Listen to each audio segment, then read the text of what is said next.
स्वागत है Gayatri PG college Sanchore की ऑनलाइन क्लासेस में। आज हम लोग बात करेंगे बीएससी पार्ट सेकंड जूलॉजी के फर्स्ट पेपर के बारे में। आज का जो टॉपिक हम लोगों ने लिया है वो इस जूलॉजी के फर्स्ट पेपर की सेकंड यूनिट का एक इम्पोर्टेंट टॉपिक है। एग्जाम के पॉइंट ऑफ व्यू से एक बड़ा क्वेश्चन आपको रिट्रोग्रेसिव मेटामॉर्फोसिस के बारे में पूछा जाता है। हिंदी में इसे हम प्रतिगामी कायांतरण इस नाम से जानते हैं। तो जो टॉपिक आज हम डिस्कस करेंगे वो टॉपिक है प्रतिगामी कायांतरण, रिट्रोग्रेसिव मेटामॉर्फोसिस। इस टॉपिक को हम 3 पार्ट में डिस्कस कर रहे हैं। इस टॉपिक का पार्ट फर्स्ट और जो पार्ट सेकंड है वो हम लोग पहले डिस्कस कर चुके हैं और हमारे YouTube चैनल पर ये दोनों ही पार्ट अवेलेबल है, आप लोग देख सकते हैं। तो आज हम इस टॉपिक का लास्ट और जो तीसरा पार्ट है वो डिस्कस करेंगे। तो मैं थोड़ा सा क्विक रिवीजन करूंगा इस टॉपिक का। हम लोगों ने बात की थी कि ये एक विशेष प्रकार का कायांतरण है, मेटामॉर्फोसिस है, और ये टॉपिक हम लोग हर्डमानिया जो कि एक यूरोकॉर्डेटा उपसंघ का जंतु है उसके संदर्भ में डिस्कस कर रहे हैं। तो ऐसी हम लोगों ने चर्चा की थी कि हर्डमानिया के लाइफ साइकिल में, जीवन चक्र में एक लार्वल अवस्था उपस्थित होती है और वो जो लार्वा है वो मेढक के टेडपोल लार्वा से समानताएं आकारिकीय रूप से प्रदर्शित करता है और इस कारण हर्डमानिया के उस लार्वा को नाम दिया गया एसिडियन टेडपोल लार्वा। तो जो हमारा ये टॉपिक है ये हर्डमानिया के जीवन चक्र में उपस्थित एसिडियन टेडपोल लार्वा से संबंधित है। तो हमने वहां बात की थी कि ये जो कायांतरण है, प्रतिगामी कायांतरण, रिट्रोग्रेसिव मेटामॉर्फोसिस, तो हमने बात की थी कि इसमें होता क्या है कि जो लार्वल अवस्था है उसमें एडवांस अधिक विकसित लक्षण मौजूद हैं और कायांतरण के बाद जो एडल्ट वयस्क जंतु बनता है वो सरल सिंपल लक्षणों वाला होता है और इसीलिए इस कायांतरण को प्रतिगामी रिट्रोग्रेसिव मेटामॉर्फोसिस नाम दिया गया है। तो हमने पार्ट फर्स्ट में ऐसी कुछ जानकारियां डिस्कस की थी। आप चैनल पर जाकर वो वीडियो देख सकते हो। पार्ट सेकंड में मैंने फोकस किया था एसिडियन टेडपोल लार्वा के आवास के बारे में, उसकी मॉर्फोलॉजी के बारे में और उसकी स्ट्रक्चर के बारे में और एक कंप्लीट संरचना हमने डिस्कस की थी एसिडियन टेडपोल लार्वा की। आज के इस तीसरे पार्ट में हम लोग बात करेंगे कि जब कायांतरण होगा और एसिडियन टेडपोल लार्वा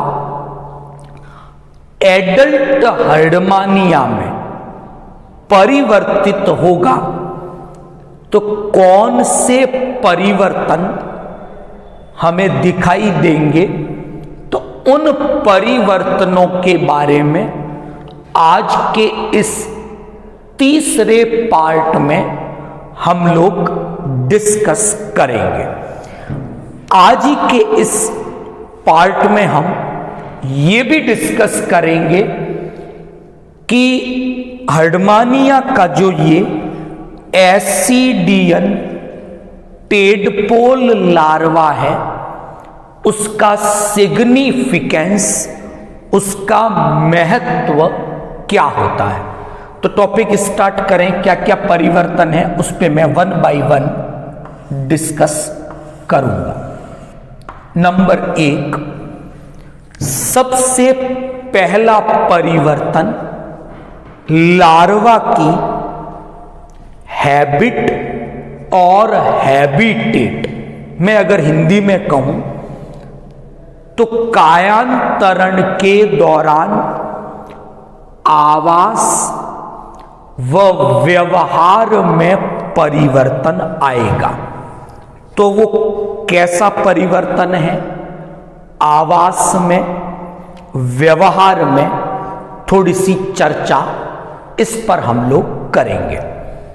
तो यहां एक बात ध्यान देनी है, एसिडियन टेडपोल जो लार्वा है उसकी संरचना में हमने बात की थी कि उसके पास एक टेल पूंछ थी और इस पूंछ पर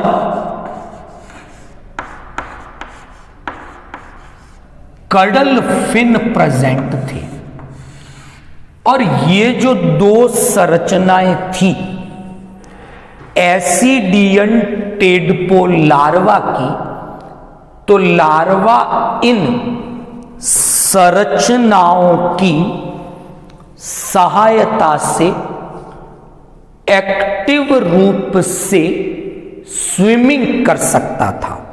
यानी लार्वा स्वतंत्र रूप से तैरने वाला था, लेकिन कायांतरण के बाद जो एडल्ट हर्डमानिया, वयस्क हर्डमानिया विकसित हुआ, वो हम देखते हैं कि सीडेंटेरी उसके पास एक फुट जैसी संरचना है और उस फुट की सहायता से वो समुद्र के तल में किसी चट्टान या किसी सतह के साथ चिपका हुआ रहता है।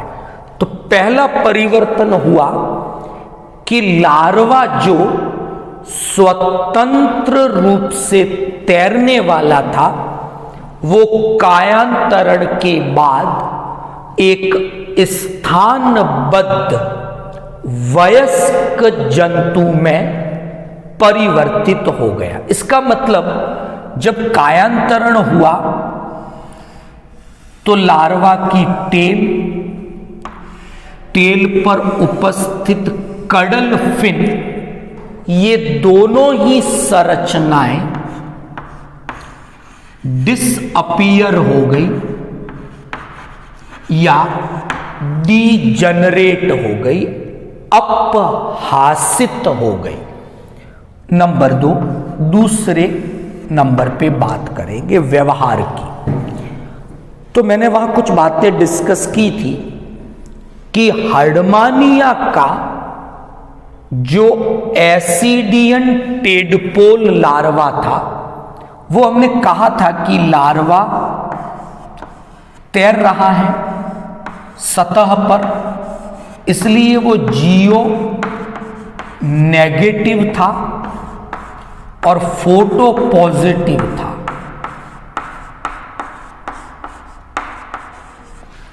जैसे ही कायांतरण हुआ, लार्वा से वयस्क हर्डमानिया बना, तो वो जियो नेगेटिव से हो गया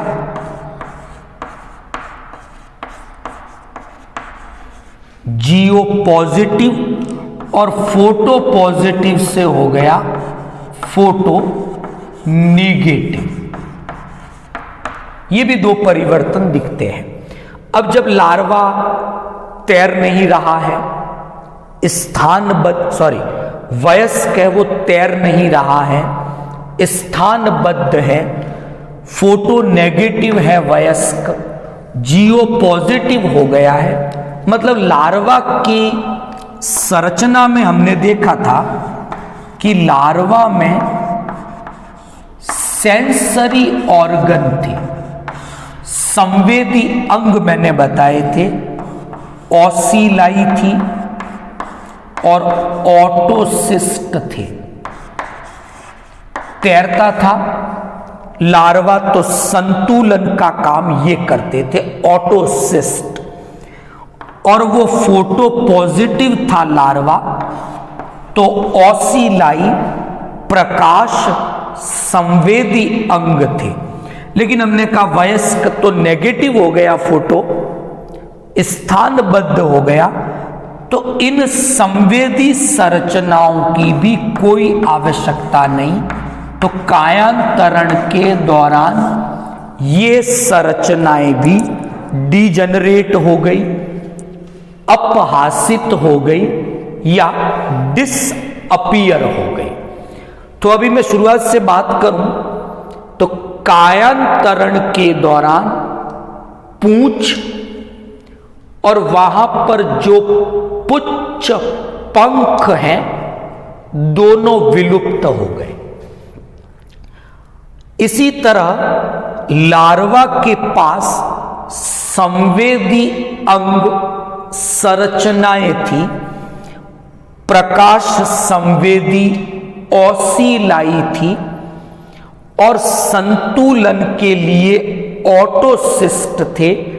ये दोनों भी डीजनरेट, डिसअपीयर या नष्ट हो गए।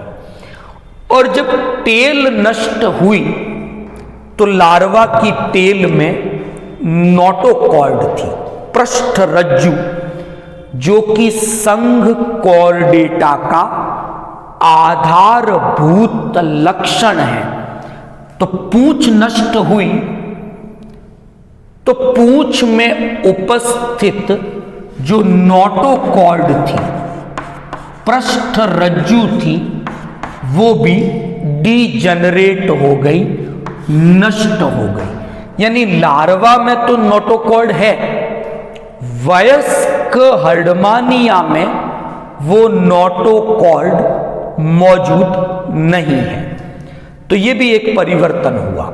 फिर हमने एक बात की थी कि लार्वा के शीर्ष भाग पर एडहेसिव पेपिली प्रेजेंट थी, संख्या जिनकी 3 बताई थी मैंने, और कायांतरण के दौरान ये भी डिसअपीयर हो जाती हैं, विलुप्त हो जाती हैं। तो ये कुछ परिवर्तन हमें दिखते हैं कि लार्वा में कुछ इस प्रकार के लक्षण मौजूद थे जो लार्वा को विकसित, एडवांस बताते हैं, जबकि कायांतरण के बाद जो एडल्ट विकसित हुआ उसमें ना नोटोकॉर्ड है, ना पूंछ है, ना पुच्छ पंख है, और ना ही किसी प्रकार का कोई संवेदी अंग है। तो लार्वा की तुलना में वयस्क सरल है, कम विकसित है, और इसीलिए इस कायांतरण को प्रतिगामी कायांतरण के नाम से जाना जाता है। और ऐसा हमें हर्डमानिया के जीवन चक्र में ये कायांतरण दिखाई देता है। अच्छा, इनवर्टिब्रेट जो अकशेरुकी जंतु हैं उनमें भी एक क्रस्टेशिया जंतु है सेक्यूलाइना। सेक्यूलाइना के जीवन चक्र में भी आपको प्रतिगामी कायांतरण दिखाई देता है। तो हम तो बात कॉर्डेटा की कर रहे हैं, तो कॉर्डेटा में हर्डमानिया के जीवन चक्र के इस एसिडियन टेडपोल लार्वा की हमने बात की, और इसमें हमने ये प्रतिगामी कायांतरण के बारे में चर्चा की। अब मैं बात करूंगा आखिर इस एसिडियन टेडपोल लार्वा का सिग्निफिकेंस, महत्व क्या है। तो 3 महत्व हम डिस्कस करेंगे एग्जाम में अलग से। इस एसिडियन टेडपोल लार्वा के सिग्निफिकेंस पर क्वेश्चन बनता है। तो बात करेंगे इस लार्वा के सिग्निफिकेंस के ऊपर, महत्व के ऊपर। तो सबसे पहला महत्व डिस्पर्जल, प्रकीर्णन कहें।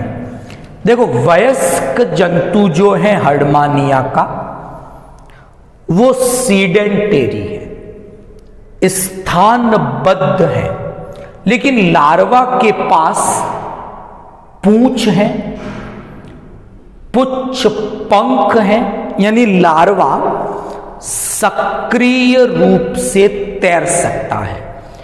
तो हर्डमानिया का जो वितरण है, डिस्ट्रीब्यूशन है, उसमें ये लार्वा सहायता करता है, एक महत्वपूर्ण भूमिका निभाता है।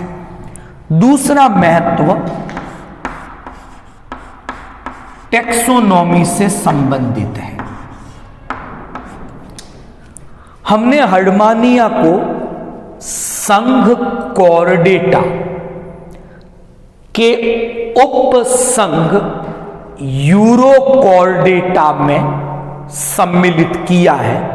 मतलब हर्डमानिया की वर्गीकृत स्थिति से ये पता चलता है कि हर्डमानिया संघ कॉर्डेटा का एक जंतु है।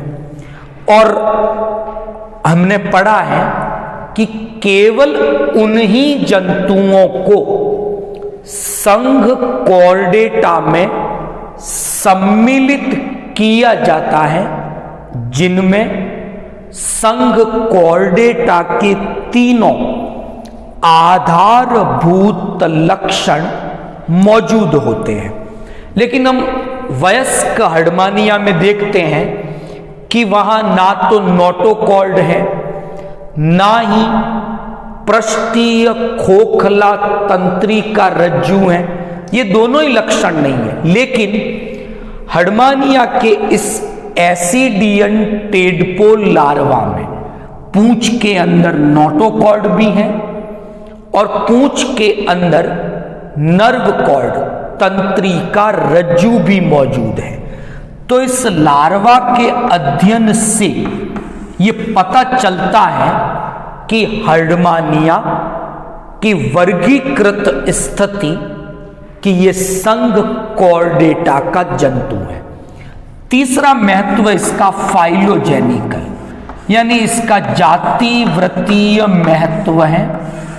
यानी इस लार्वा के अध्ययन से हमें पता चलता है कि किस प्रकार नॉन कॉर्डेटा जंतुओं से कॉर्डेटा जंतुओं का उद्विकास इवोल्यूशन हुआ होगा। तो आई होप आज का जो टॉपिक था अपना वो आपको समझ में आया होगा। तो हमने ये एक important topic paper first unit number 2 ये एक टॉपिक है, 3 पार्ट में हमने इसको कंप्लीट किया है। आप लोग चैनल पर ये तीनों वीडियो देख सकते हो और अगर कोई प्रॉब्लम है कमेंट बॉक्स में आप कमेंट कर सकते हैं। Thank you all of you.